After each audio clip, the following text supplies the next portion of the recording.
Yes, we are going to talk with Jessica Butts today. Welcome to the Brave Entrepreneur Podcast. I am your host, Jena Rodriguez. Entrepreneurs are leading the way and creating a whole new level of possibility. Each week, listen in to hear how brilliant entrepreneurs share their brave secrets. Entrepreneurship is not the easy way, it is the brave way. Now let's get our brave on.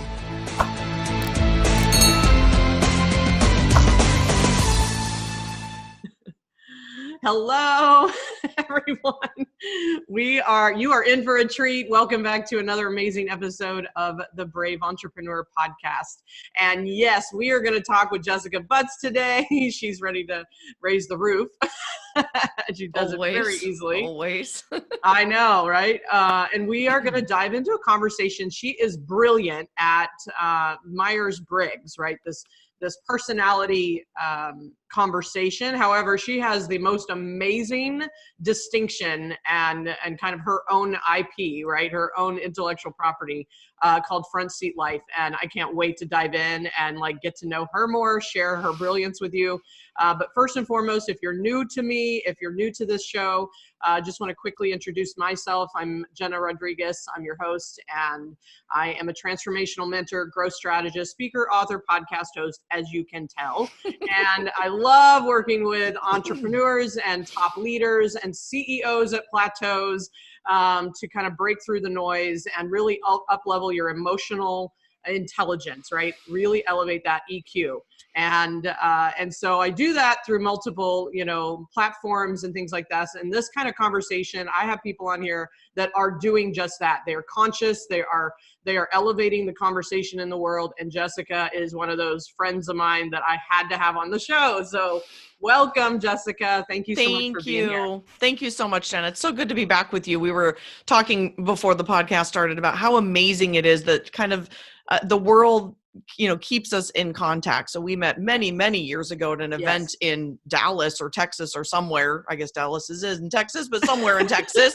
And we just connected, and you've moved and you've done amazing things and I've done amazing things. And now here we are reconnected. So it's just joyful and delightful to be back with you. So thank you for having me. You're welcome. I know that's the best thing about it. I moved to your coast, right? You're in Seattle. Woo, so I just thought I'd let everyone know where you are. And I'm in the LA, California area.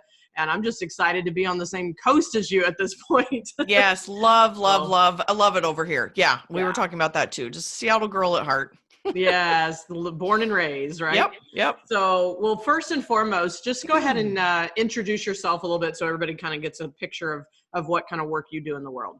Yes. Hello, everybody. I am Jessica Butts. I am lots of different hats. So I was in the corporate world for many years, found myself incredibly bored, uninspired, quite honestly, fat, depressed, drinking too much, like all the things, like just my life was just completely getting away from me. I got one of those, as Elizabeth Gilbert would calls it, little tap on the shoulders from a little butterfly from the universe, and was like, okay, girl, like it's time. Like this is your life. You're 35. It's time to wake up and do something with your life. Or, it's just, you're going to be 70 before you know it. So I heeded the call. I quit my corporate job. They were doing layoffs, and I was like, yes, please. Can I please not work here anymore? Sign up?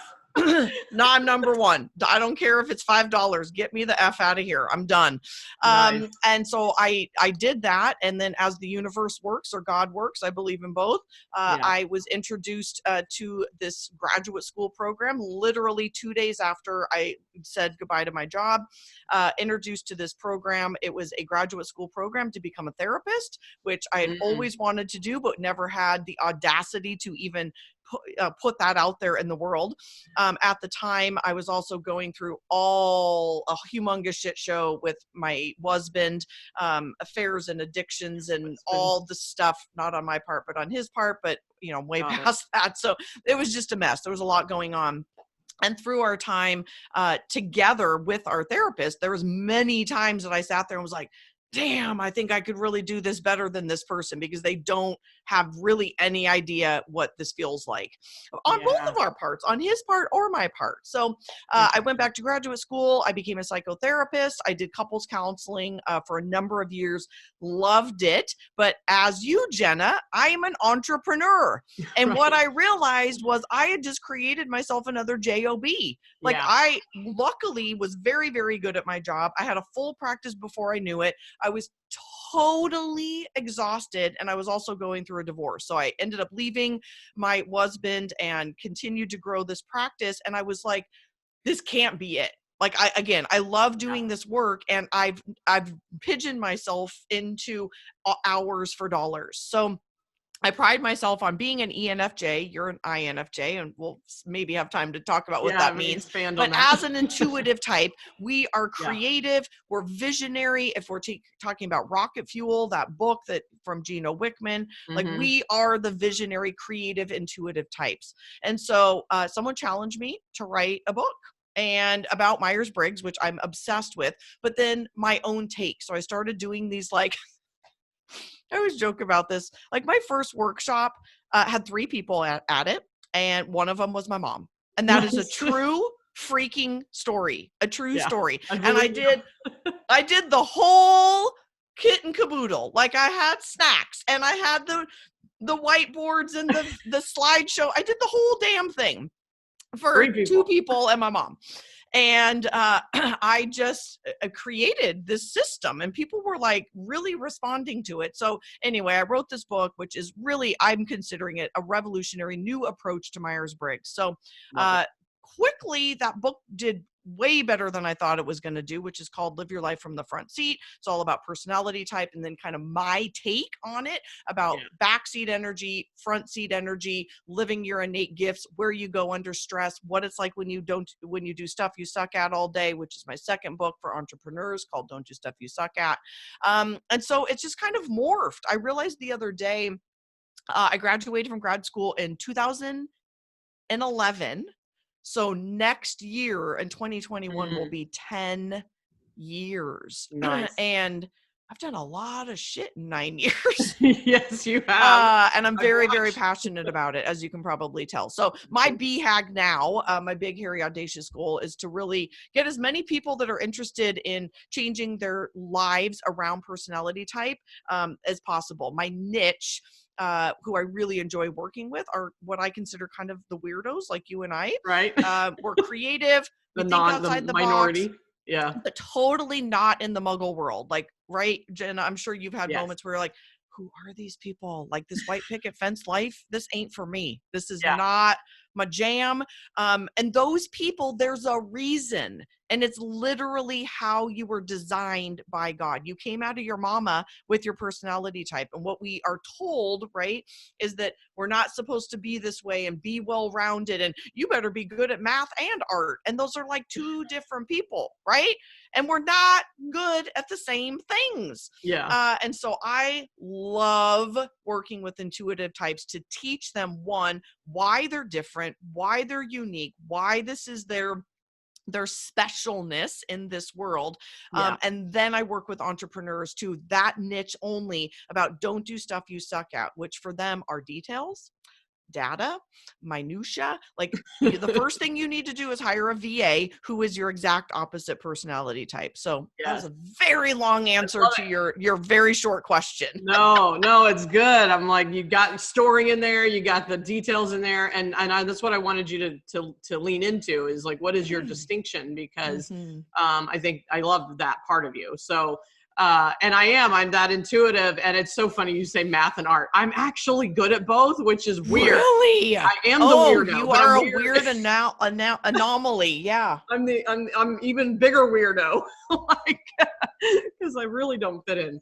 I was so confused in college. I'm like, I bet. Here, I don't know what to do. I'm an accounting major and a fashion design major.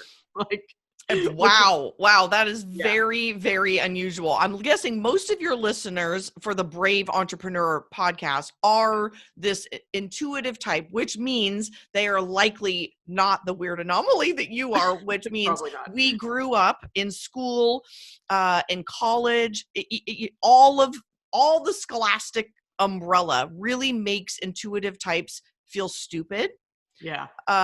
feel stuck in Yeah. a box. Yeah. We are actually like tactile learners. We're called experiential learners. My Yes. graduate school program was an experiential graduate school, which means we actually went and did the things. We were not given like this textbook and be like, here's your, and no therapist, by the way, should ever, if your therapist learned that way, that is terrifying, because they have to be able to sit in the muck and really like do the work. So that is how intuitives learn. We are really not, we are not meant to be given a textbook. We are not great at, just all of the details and the data and like, let me show you, take this multiple choice test and let me tell you how smart you are. So intuitives grow up thinking they're stupid when they're not. They're just creative, and they think and process information completely different than by the way,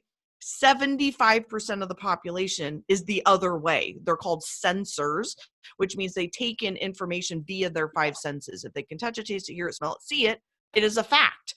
Intuitives are like, I don't really care about facts. Like, let me see how I feel about this, or let me, trust my gut, or what does my intuition say about this? And again, there is not a lot of room in our society for that kind of logic, and it gets very dismissed. And so most of my clients come to me with this very much a holy shit moment. They're very much like, wait, what? Holy shit, I didn't know other people were like this. And then they learn and they're like, oh my God, tell me more. And so it really gives us permission to, again, be unapologetically who you are, or live unapologetically. Again, it's like my whole tagline, get into your front seat, which is where we need to be spending 80% of our time. Yet we try, again, to be well-rounded. And, at 46 years old, like, I am over it. I do not have time to be freaking well-rounded. I ain't got time for that.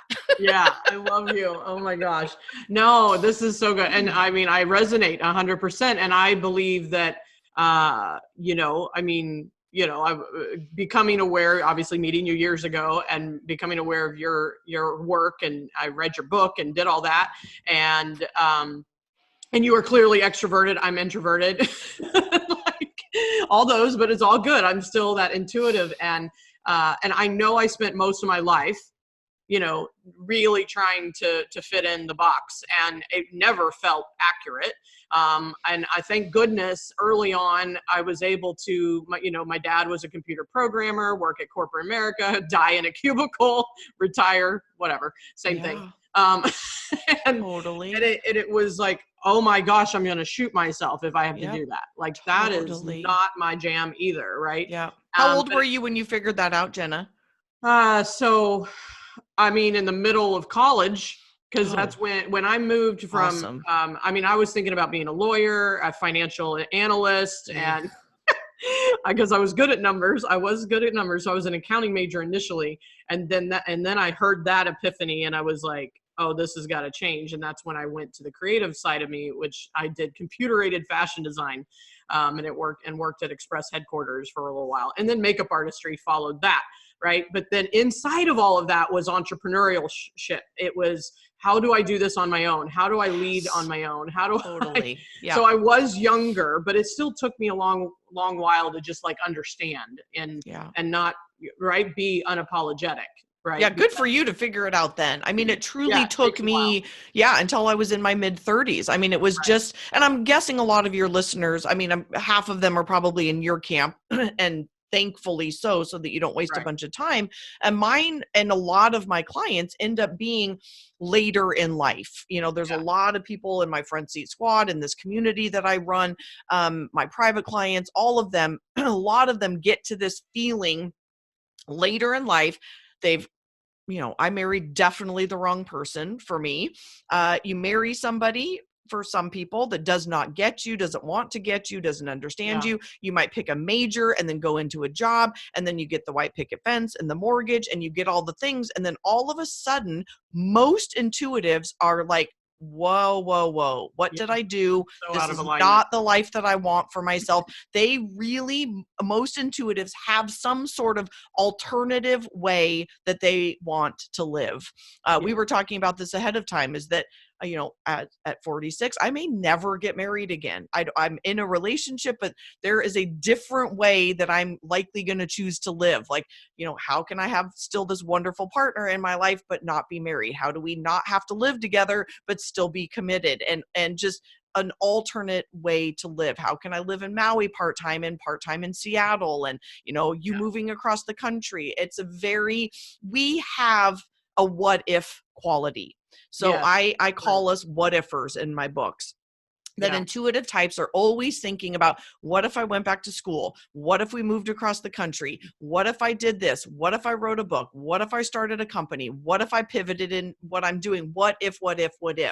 Yeah. And really, 75% of the population doesn't have that what if feeling. They are actually fine, which is very hard for us to believe. They are fine with the status quo and the normal 9 to 5. They're actually really good at it. So what happens is, us intuitives, we go through the world thinking like, okay, there's got to be something wrong with me, because all these people actually seem pretty satisfied. They seem good with like that. this isn't driving them crazy. Why am I going crazy? And so when I learned that about myself, I was like, this is why I always have to have something to look forward to. This is why I always have to be reinventing myself. This is why the status quo is not interesting to me in the slightest. This is why I always have to have a vacation planned and something to look forward to. And once we learn this about ourselves, I think it gives us an enormous sense of validation and validating who we are, and these feelings that we've likely had our entire life. We didn't have a language and a framework to put them in. And so most people then can have the language to go talk to their spouse and say, oh my God, honey, I learned this thing about why I have to have a vacation planned, or why I'm not great at meal prep, or why I don't love the day-to-day routine, why I feel depressed or anxious or whatever, and giving some language to it without it making people feel bad. Like when I was a therapist, I had this couple come in, and I reference them all the time. He was off the charts intuitive, kind of like me, and she was super, super S. And they had 2 kids, and she was wonderful at the day-to-day routine. And it was fine with her. I mean, she was 100% happy. And her husband always was talking about, honey, what if we like go to Paris for a year and let the kids live abroad? Or what if we moved to, Costa Rica and opened up a pineapple stand? Or what if we did this? Or what if we did that? And she always took that as he was unhappy with her and their children, when it's really, he just needs to dream. So when we discovered that between the two of them, and there was some permission granted of like, baby, go do your thing. Like, we will be here. Like, you're not going to, leave and go do whatever, but go do what you need to do to fill this, because I love you and I want you to be able to be who you are. And we're not the same person. We're just not the same person. And that needs to be okay. Because in our society, if people are different than us, I mean, can I get an amen? Like, if people are different from us, we freak out and we place judgment, and we do all these just shitty things to people, instead of just like being like, okay, here's who I am.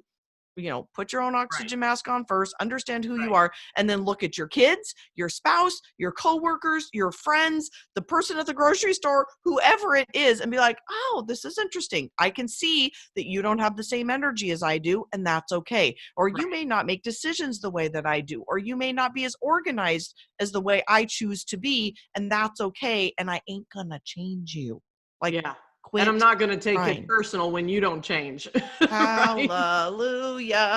Yes. To all of that. Yes. All of that. I love that. And I think, it kind of spins right into, obviously, the thing that I teach is being able to take away the illusion and the false self, and the part of us that tries to, our reptilian brain that tries to keep us in a box, that tries to keep us in the certainty and the safety and the all of that is so against our alignment with who we really are. And then of course, being the intuitive that I am, I'm like, yes, all of my answers are within, right? All of my answers are there, and all of the dreaming and all of the ambition and all of that is okay. And I'm 1 in 4, right? I'm not necessarily the majority. And so it's like, beat your own drum, right? What is that saying? And it's like, make your own way, and you're meant to stand out in some way. And I think, it's like, I work with the part that doesn't want to stand out because of all the stories we've created. Yep. Because that's that emotional part that has to be kind of eliminated, and more self-awareness, so that, more you can step more into it. You can step more into who you are. Yeah. And I would say this is why you just said one of the reasons why I'm so passionate about this. And that is because there's a lot of people talking about that, right? And I know when I was lost and stuck, hey, follow your passion, do the thing. And I'm like, that's great, but I don't know what the F that is, because I'm exhausted from just trying to get through my day. I don't have any bandwidth to figure that out. Right. So I believe wholeheartedly that Myers-Briggs is the way to understand that. And then my intellectual property, the front seat life method on top of that, is the path. I truly believe that more than anything. I love the Enneagram. I love Strength Finders, all that other stuff. But this is how you were born into the world, and understanding that reptilian brain thing you just said. Mm-hmm. So our baby in the back seat, again, that thing that I created, my IP, is that reptilian brain happens when we do stuff that we suck at all day. Yes. Which is the exact opposite of who we are. So I'm an extrovert. So mine retreats and runs away. So let's back up. Reptiles do 2 things when they're under stress or being attacked. Yeah. And they fight or they flee. Extroverts flee. They don't want to get out of bed. They most certainly do not want to do podcasts. They don't want to be seen. They don't want to do anything. Hence, you can't run your life. Yeah. And extrovert or introverts, my dear friend, my guess is you get real bitchy and you get real loud because you fight, right? Where I retreat. I'm a rebel in my IP. I call it the rebel. She comes out swinging. And your darling husband is like, nope, baby in the back seat. No bueno. Do not love her. I think he's the same as I am. Oh boy.